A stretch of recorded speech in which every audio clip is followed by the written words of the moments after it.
Did you know that over 75% of school funding in Medina County comes directly from property taxes? That means that the quality of education in our community is closely tied to the value of our homes and how those values are taxed. Here is John Hunter to discuss this with Daryl Kubilus, Superintendent of the Cloverleaf School District, Douglas Beeman, Treasurer of Wadsworth City Schools, and State Representative Dave Thomas. Welcome back, everyone. We're shifting now to a topic that affects every family, every student, and really every taxpayer in Medina County: school funding. I'm pleased to be joined by Douglas Beeman. He is the Treasurer, CFO of Wadsworth City School Districts. Douglas Kubilus. Or Daryl. Daryl. Fine. Daryl, sorry. Daryl Kubilus of the Cloverleaf local school districts, which is unique in several ways, one of which is that there are 10 communities represented in a one school district.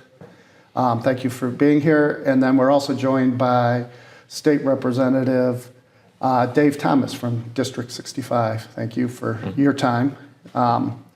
So we're going to talk about how schools are funded. So Douglas, could we start with you on how Wadsworth City Schools funds themselves? Yeah, so we have, like most districts in the state of Ohio, we have two primary revenue sources. A lot goes into both state aid and local revenue sources, which I think we're going to get into here during the process of this program, whether we're talking about inside mills or outside mills or the 20 mil floor and local property taxes and different levies that are voted on. But a lot of those things going to impact how Wadsworth schools are funded, focusing on property taxes here. Excellent. And Daryl, I got your name right this time, you did. So we're already making improvements here. Daryl, I know you have a little bit of a different situation because you have several factors you use. So could you maybe explain that? Well, part of it was the fact that we were in fiscal emergency as a school district in 2012, and we had failed numerous levies in an attempt to get us out of fiscal emergency. Can you give us a quick definition of what is defined it as means fiscal that emergency? the state took us over, and because we couldn't make payroll, and we borrowed money from the state, and then a state oversight commission really dictated what we did from a fiscal perspective. And they dictated that we will go back on the ballot numerous times. And after cutting 78.5 positions in the district, $7.4 million from a $28 million budget, we were successful in passing a levy that got us out of fiscal emergency in 2014. It was a combination levy, a combination of earned income tax as well as property tax. We were able to keep the property tax portion lower, especially our senior citizens who appreciated the fact that we were partially earned income tax. And we made a promise to our voters we wouldn't come back to them for new revenue until at least 2020. And here we are, 2025. We've extended that promise to 2030. So we have traditional school levies, we have a couple emergency levies, fixed dollar levies on our books, as well as the earned income tax. And Doug and I both, all of our Medina County schools have a very unique funding source, a sales tax that we can use for permanent improvement. It's a 0.5% sales tax.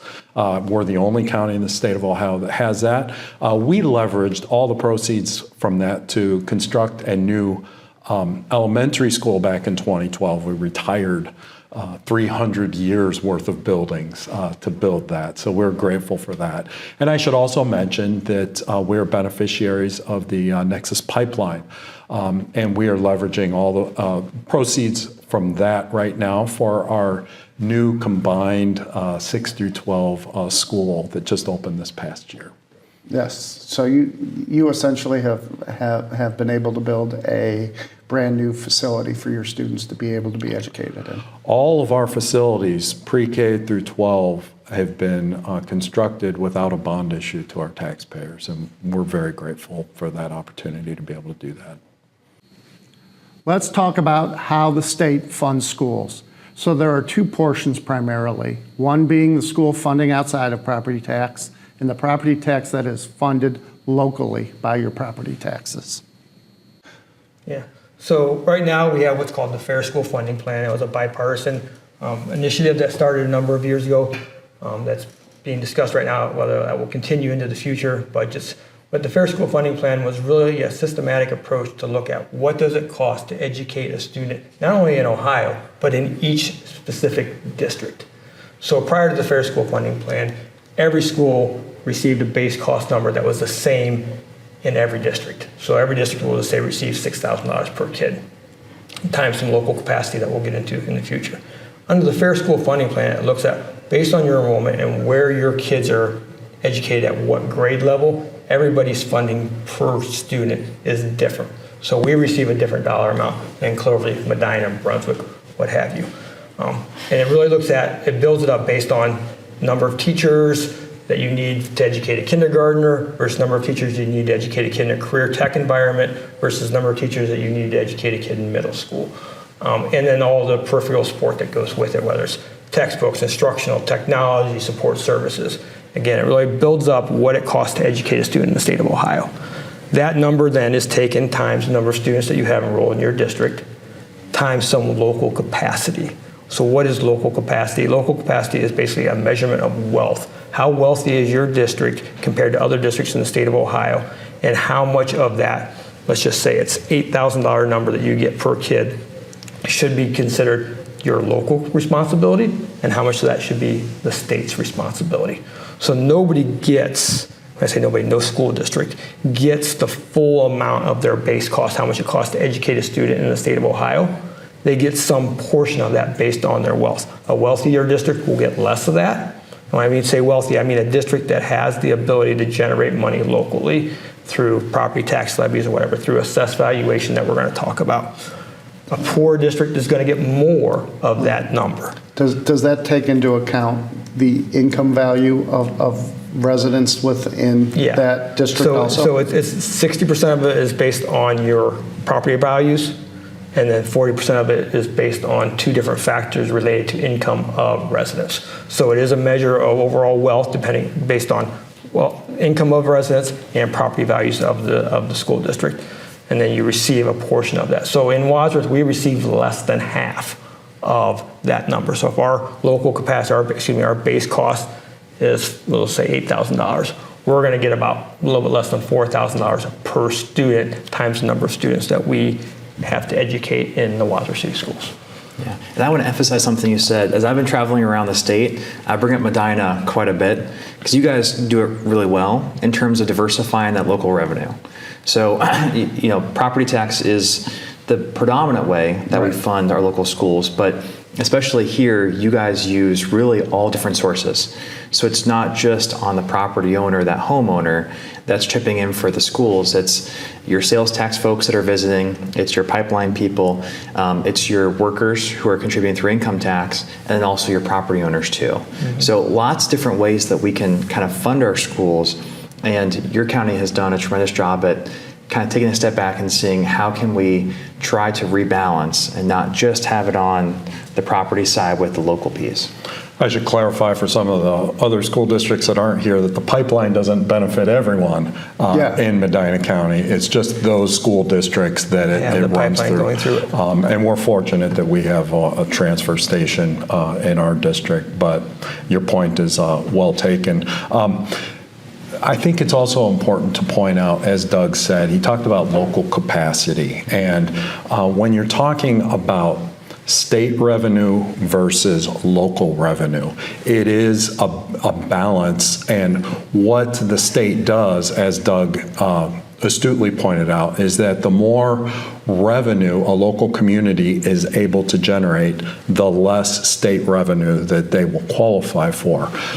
When I've looked at all of our Medina County schools, collectively, we are on the wealthier half of all school districts in the state of Ohio. So That, germane to this conversation, is part of the reason that as a result, our school districts depend on local property taxes more than some less wealthy school districts. My go-to example is always East Cleveland, just because it's the most. So there, it may cost you all, $8,000 a student, for example, on average, to educate, but there it costs right around 30. And so then how much is the state chipping in versus what's their capacity in East Cleveland? Very, very low. So we essentially send our dollars down to Columbus. Columbus then disperses across the state to you all less than places like East Cleveland or Youngstown, where they just can't afford to generate pay that money. Yeah. I think the important thing, we're talking a lot about wealth, and something that I think we need to emphasize is just because we're talking about a wealthy district, and Daryl says that Medina County overall is a wealthier county than compared to a lot of our neighboring counties that are around the state. Wealth does not mean that we have a lot of money. When we talk about wealth in terms of the state funding formula and that local capacity, it talks about our ability to generate money by a levy passed in the future. So as property values go up, well, I'm sure we'll talk about this with House Bill 920, effective millage rates are rolled down, and we don't get more money unless you're at the 20 mil floor. But when property values go up, as Daryl said, our wealth factor goes up, and we do receive less state aid based on that local capacity equation. So wealth doesn't mean that we all have great bottom lines. Wealth means that we have the ability to generate money if we can pass levies in the future. If we don't pass a levy, wealth means absolutely nothing, because we're not going to receive additional state aid, or excuse me, local revenue. So Doug, just, I want to make sure I understood that point. So,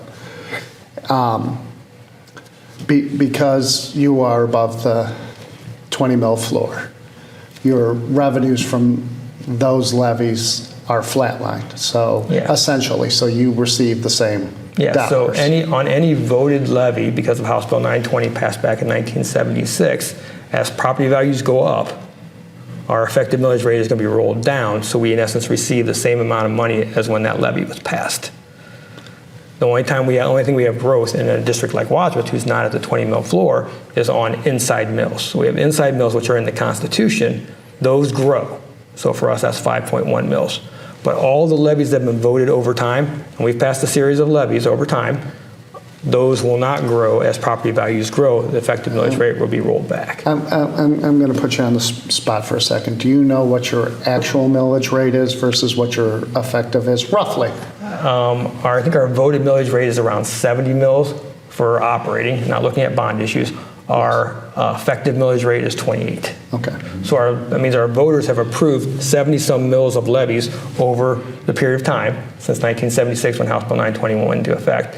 And those levies have all been rolled back and are now collecting 28 mils. And after this year, with another reappraisal triennial, that'll obviously get rolled down to some lesser number. Right. And what Doug has pointed out is that due to that, we have to come back to voters for levies, because what happens when you have, in school funding, we have relatively stagnant revenue over time, because as been pointed out in your other segment, House Bill 920 keeps that effective rate consistent.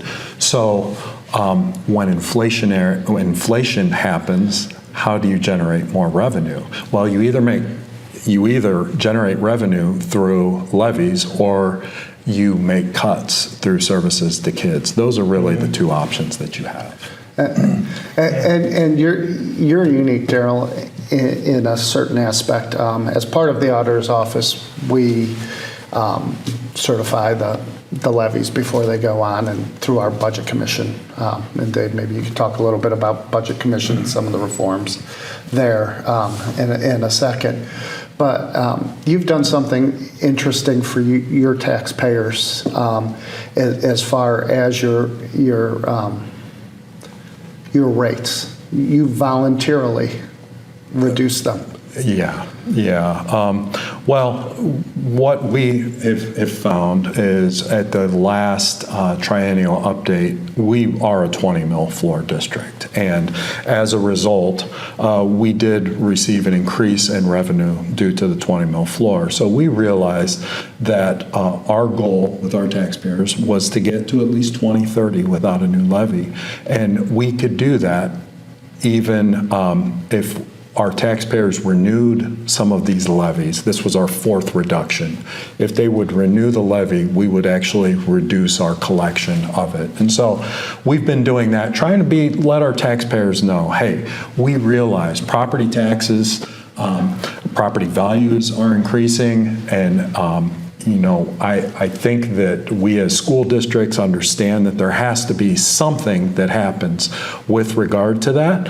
And property tax relief, we're just trying to do our part in helping our taxpayers through that. Kind of keeping it above board, so to speak, with your taxpayers and saying, this is the commitment we've made, and we realize that we've gained some money here, and so we're going to effectively, voluntarily be proactive and say, sure. And our goal, as I've stated publicly in board meetings, would be to look at our taxpayers for next year, because we realize that there is going to be, since we're in another update year, there's going to be an increase in property values here in Medina County. So we're looking at what kind of potential could we have on reducing millage further. It's complicated by the fact that there's lots of legislation right now, and we're all not that he has anything to do with it, but we're all waiting to see where all this shakes out, because I have taxpayers ask me, what does Cloverleaf look like after this budget comes out? I can't tell them because there's so many balls in the air, and I know they're not all going to come down. So we're all in a wait and see mode, and maybe by the time people are reviewing this, we'll know. But as we sit here today, we don't know what that future is. And just from a school finance aspect, how long do you? I know the state requires, I believe, 3 or 5 years, correct, when you're reporting to the state on revenue projections and things of that nature? Yeah, so the school districts are required to do a 5-year forecast right now, and submit that to the Ohio Department of Education and Workforce twice a year. So we have to do that in November and then here in the spring. There's current legislation out there in the budget to reduce that to a 3-year forecast. Okay. Lots of different theories on why that could be, but mirrored with everything else that's in the budget. I think it has something to do with the fact that a lot of districts will be showing a deficit in years 4 and 5 if some of this legislation goes through. So maybe we're getting rid of years 4 and 5 just because they're going to be negative for everybody if carryover balances and reserves are brought down. But yeah, currently right now we have to do a 5-year forecast, and that's important for us because that's a huge planning tool for superintendents, treasurers, boards of education, administrative teams to look at that long-term financial picture as we make decisions about, class size and programs and services that we're going to offer to kids. That is our primary tool that we use to make those services. If we do this, what's going to happen to the forecast? If we do that, what's going to happen to the forecast? And we constantly project those things out and run simulations to say, if we reduce staff, here's how much longer we can get till that next levy. If we have to reduce or increase staff because of enrollment or because of a certain program we want to offer, how is that going to impact things? So it's a huge tool that we use as districts to plan our future. And curiously, so I know the state requires that, but what's your, being with a financial background, what's your actual planning scope? I know not officially, but what you're thinking when you're talking to your boards of education, when you're talking in your communities, things of that nature. I'm guessing it's longer than a 5-year projection. I'm happy to chime in on that. Because one of the things that might be part of this discussion is the cash carryover cap. And I've heard legislators refer to it as a rainy day fund. It is absolutely, positively not a rainy day fund.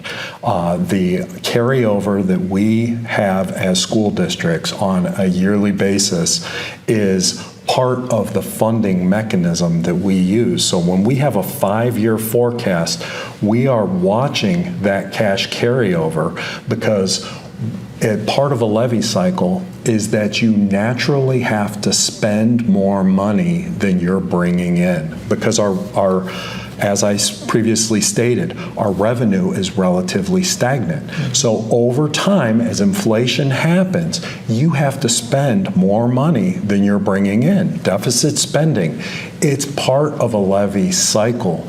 You might be deficit spending for years before you approach your voters for new revenue.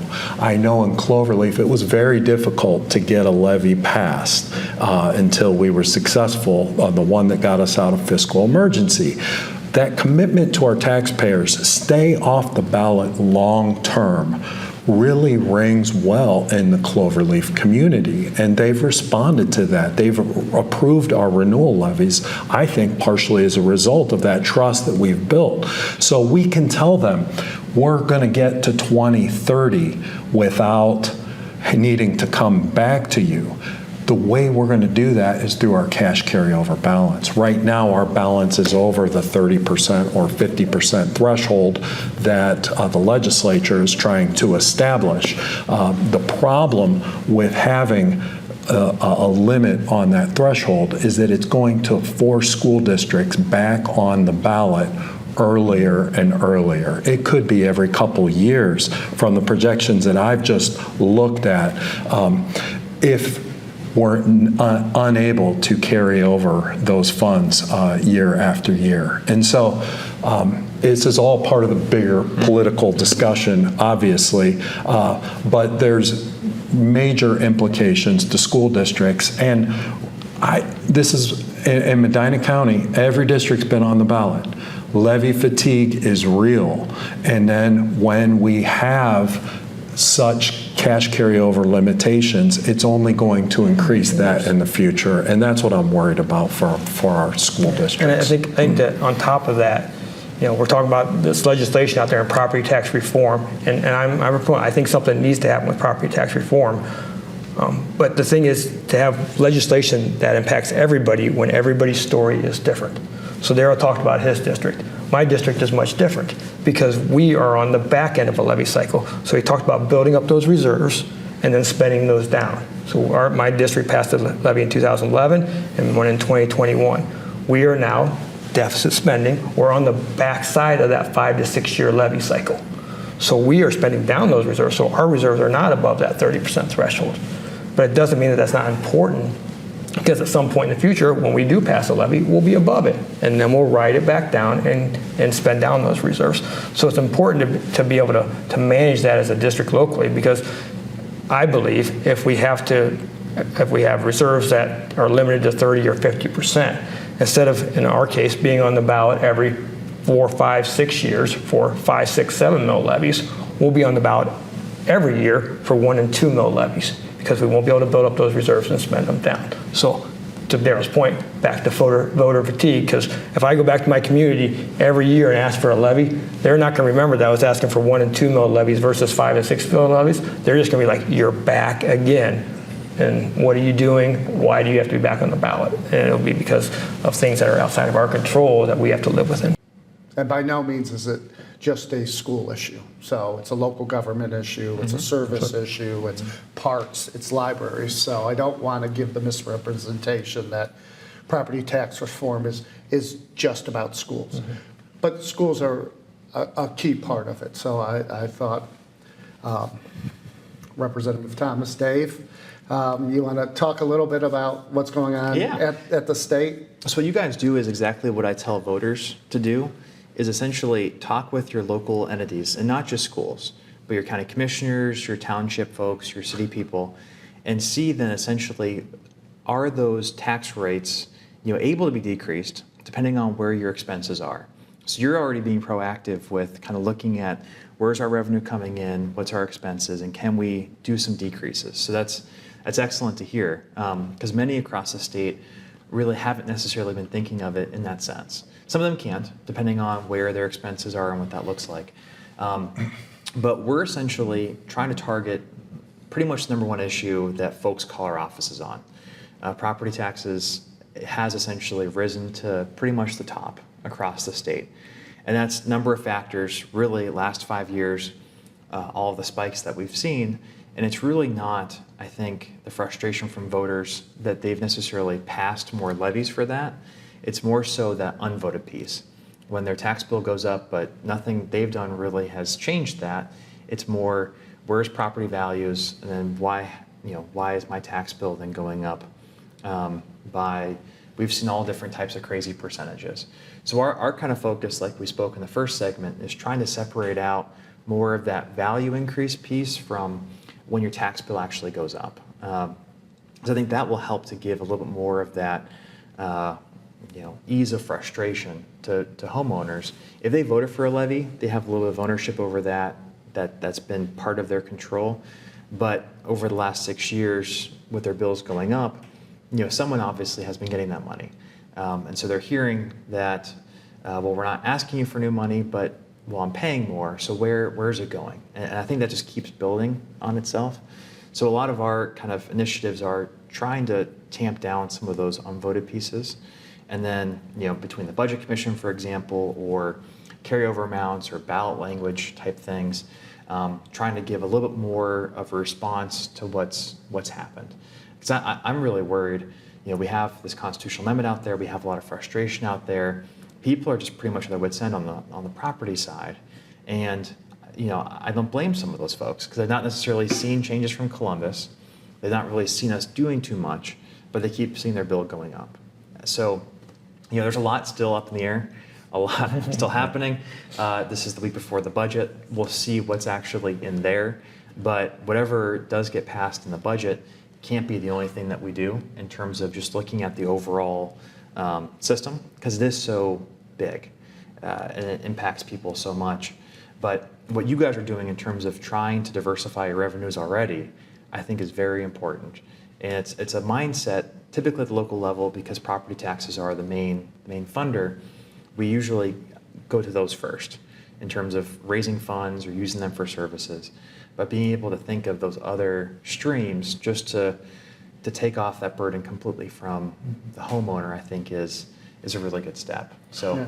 Well, and I think steps like, and I'm only speaking for myself here, the 20 mil floor, and with property values increasing like they are, I do not blame the legislature for trying to look at some limitations to that. And I appreciate some of the work that's come out of that. You've talked about unvoted increases, and the 20 mil floor is that. The inside millage is that. But I go back to this, this cap on the carryover. I guess it kind of flies in the face of that argument, because if we're saying it's a 50% cap, the legislature would like to give that money back to taxpayers, but that was voted millage. And so where do we draw the line? That was something that our taxpayers willingly voted for, and now legislators are talking about returning it to taxpayers, thus us having to go back to our taxpayers and ask for it back again. That's where, as a superintendent, it starts to get frustrating, because I'm trying to understand, well, how are we trying to tackle this problem? Because we're talking about unvoted increases, which I completely understand. I just don't understand taking away voted amounts. your two school districts are kind of a perfect example. So for yours, because you're not at the 20 mil floor, your unvoted increases have been they've probably been something, but almost nothing over the last 5 years. Yeah, so last reappraisal, we had about a 25% increase in property values in Wadsworth, which resulted in about a 7% increase in property tax bills. Because again, the only thing that was impacted was our 5.1 mil inside mills, 10 mills overall for our taxpayers, but 5.1 of those going to the schools. So that's the only thing that gets impacted, versus in Daryl's situation, it's obviously dramatically different. But it doesn't mean that they've done a bad thing. They're at 20 mills. My parents live in the Chippewa district, which is in Wayne County, and they hit the 20 mil floor last year. And they got their tax bill, and they came to me, and they're like, what's going on? Why do we have a 20% increase in values? So there I am trying at the kitchen table, trying to explain to my 80-year-old stepfather and mom all of what we've been talking about here. And my response to them was, it's not a bad thing you're at 20 before, because guess what? That means you have the lowest tax rate available possible, right? So that, they might have other things layered on top of it if you have emergencies and stuff that aren't counting towards the floor. But for the most part, your tax rate is the lowest it can be versus in Wadsworth, we're at 28 mils. So we're not the lowest, but it's hard to understand that when you get a tax bill that is a huge increase and your neighboring district is getting a tax bill that doesn't have nearly that big increase. So it's all about everybody's story is different and everybody's perspective is different. So Dave, I know you touched on the legislature. Can you talk a little bit about, not from the property tax side, but what you're doing on the budget commission side and what changes you're trying to make there to maybe localize some of these decisions? Is that a good way to? Yes, yeah. So every entity is unique and different, and every situation is different. So to kind of get at, and to give the example too, that's not just schools that are having issues on the property tax side. When I was county auditor, we decreased rates for our developmental disabilities board, our children's services board, townships, cities, because essentially it's all looking at what revenue is coming in and then where are your budgeted forecasts. What's that kind of look like?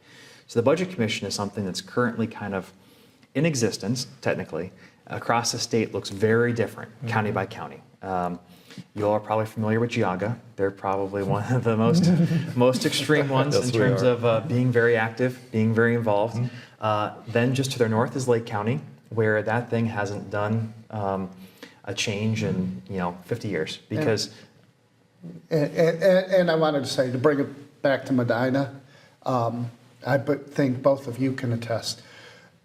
Last year was probably the first year you even came before a budget commission and discussed things, correct? I've been treasurer since 2004. It was my second time in 20 years being in front of the budget commission. So it's definitely. I appreciated the ability to tell our financial story to our budget commission. And that's the key, is having a local kind of county organization of the experts, your auditor, your treasurer, some uncertainty right now about who the third person is going to be.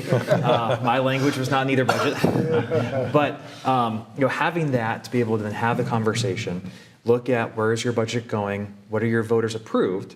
Voters approve levies for purposes for those services. But I always tell folks, in our children's services was the perfect example. They've received a tremendous amount more in federal funds over the last 6 years because of all the COVID changes, and they were sitting on quite a heavy amount of cash. And so they were looking at their future expenses, looking at how many levies were coming in, and they essentially said, we actually aren't spending really what taxpayers are giving us. We can decrease. You did it voluntarily. We kind of did it with a little bit of a push. We can decrease our tax rate. But that's going to be different for every entity for every year. So giving the Budget Commission then that much more of a black and white, you can do this, here's your responsibility, and then trying to make it more uniform in terms of the oversight county by county is one of our, that's another kind of legislative reform that is pretty well received. There's some disagreements over certain pieces of it, but that's one aspect that, like here in Medina, you all will be able to have some of that oversight and some of those conversations then. Yeah, and I completely agree. Those are important conversations. And if our cash carryover is excessive or the story doesn't align with your cash carryover, having that authority, I think, in the Budget Commission to ask those questions and maybe make some changes is practical. The 30 to 50% cap, I just keep going back to that. I understand. Doesn't seem like a practical solution. That me going in front of the Budget Commission and justifying the Cloverleaf story, or Doug, the Wadsworth story, or Aaron, the Medina story, I think that when we try to paint everything with a broad brush, then certain school districts, the problem is that isn't going to work for the way that they have utilized what we have, those tools that are available to us, and how we talk to our taxpayers and inform them of how we are spending the money. I know when I was in fiscal emergency, Don't talk to me about giving money back to taxpayers back at that. And I would have cursed the superintendent who did. But now that we're on the other side of that, things are different. That's just one case. I'm not like every school district. So to take away that ability, the 30%, by the way, just in Medina County, because we talk about the offset of the 20 mil floor and how districts are increasing. Well, we aren't getting $24 million from an increase in our 20 mil floor with our property taxes, but that's what the 30% cap would do. In Medina County, just in the school districts, that would be over a $100 million loss at 30%. So these are just some of the efforts that I'm really scratching my head thinking, I understand giving money or saving taxpayer money, but those entities are going to have to come right back to the same taxpayers, otherwise cut services. And I know, and I can only speak for Cloverleaf, our constituents seem very happy with the level of education that we're giving. And they said loud and clear in 2012, we don't want more cuts. And so we've been able to give them that education. Now some of that is in jeopardy, but we'll know in a couple weeks. And that's always that, like, we're Americans, we want everything, we don't want to pay for it. Right. So there's always that type of, balancing act that we have to do.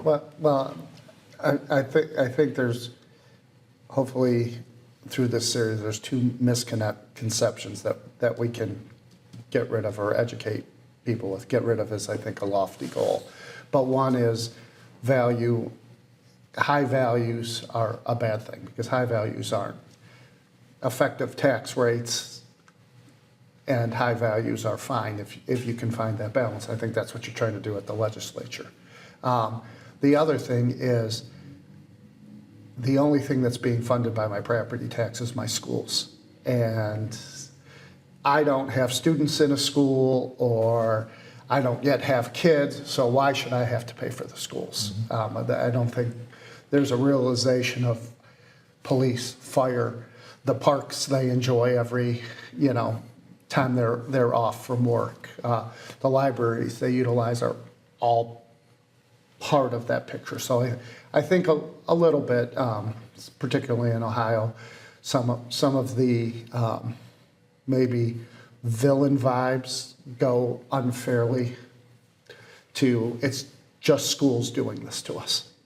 He's heading down the House Bill 335. Calling it House Bill 335. And there's a reason why I didn't just do. I've actually been told by county commissioners, just do the schools, just the school. I said that's not fair, because it's you all too. Yeah. If you look at total increases and where money's going, like it's a whole system kind of process. It's not just you all. Or speaking of those constitutional amendment folks, we could get rid of property taxes altogether. Then we'll be looking at, well, we need income tax reform, because my income tax is 12%, and that's way too high, and I just can't afford to live. So you got to look at the whole kind of thing and ideally balance it out, because otherwise, if you just target one area or the other, it just gives maybe some temporary stuff for some certain areas, but then doesn't. And I think schools are targeted because if you look at your entire property tax bill, we're the lion's share of it. Probably in most districts, it's around 70-75% of it's going to the schools. But if you look at, and going back to Wadsworth, in my school district, if we're talking about the increase, the only increase we're seeing is on the inside millage, which is 10. Wadsworth is 5.1 mils of that. So on the increase, half of it's going to the schools, not that 75%. In the case of my district, because we're half of the inside mills, and that's the only thing that's increasing. Everything else is a voted levy. As I talked about before, those are getting rolled back as those values increase. So while the lion's share of your property tax bill might go to schools, in a district that's not the 20 mil floor, the lion's share of the increase is probably much less of what's going to the schools. And we should the rest are point going out, to those county services. Since this is a county-wide reach, Yeah. Medina City Schools is also not on the 20 mil floor. Right. The other 5 school Yeah. districts Right. are. Across the state, 3/4, it'll almost be 4/5. It will be 4/5 next year. After the Because as reappraisal. values go up, tax of rate the goes tax down. rate. So More districts that, get closer to yeah, the floor. yeah. And that's the reason why we've just seen this all across the state. Yeah, I mean- But also, the lottery, I always get asked about the lottery as a misconception. That money does come in. It's $1.5 billion. We do then use it as our state share. But I always joke with folks, total spending on public education in the state's right around 30 or so billion. So 1.5, it's a big number, but when you look at the total amount, it's very small. And most people think that it supplements Yes, what we're going it to get. just Where plays. it's definitely a supplant, Yep. where it just takes money and it helps the state fund education. It doesn't mean that if you're going to put that 30 number to education, that you're going to put the lottery profits on Right. top of that. And if you were, what's 1.5 dispersed among 614 school districts? Yeah. It's a number, but it's not. Yeah. So that's always a question that gets asked to us is, well, what do you do with the lottery money? And the marijuana money is a whole different conversation.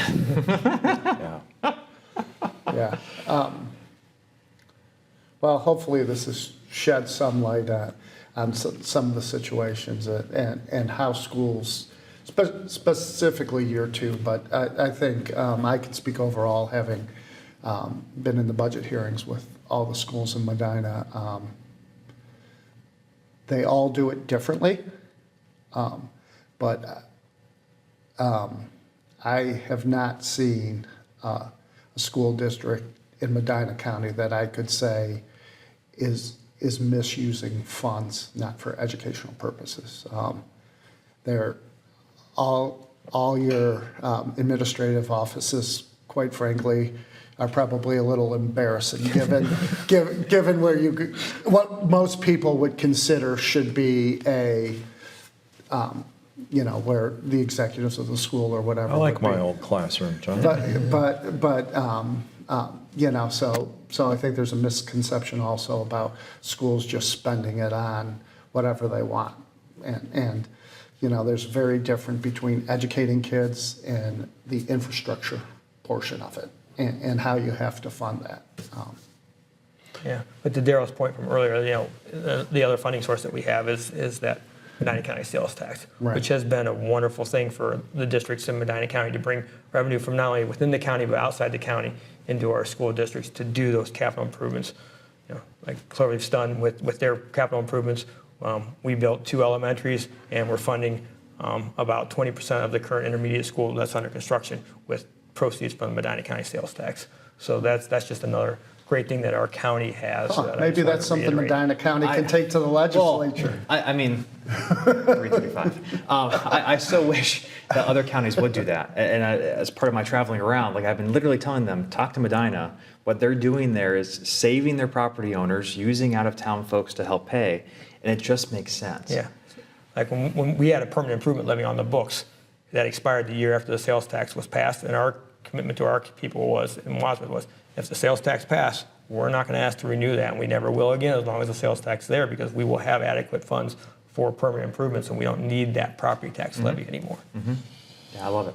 So I think on the positive, I think Medina County has looked very at various ways to fund and be innovative and not just take well, this is how we've got to do an approach. I think that's evident with some of the local government initiatives. I think that's evident by how your schools are operating and being operated.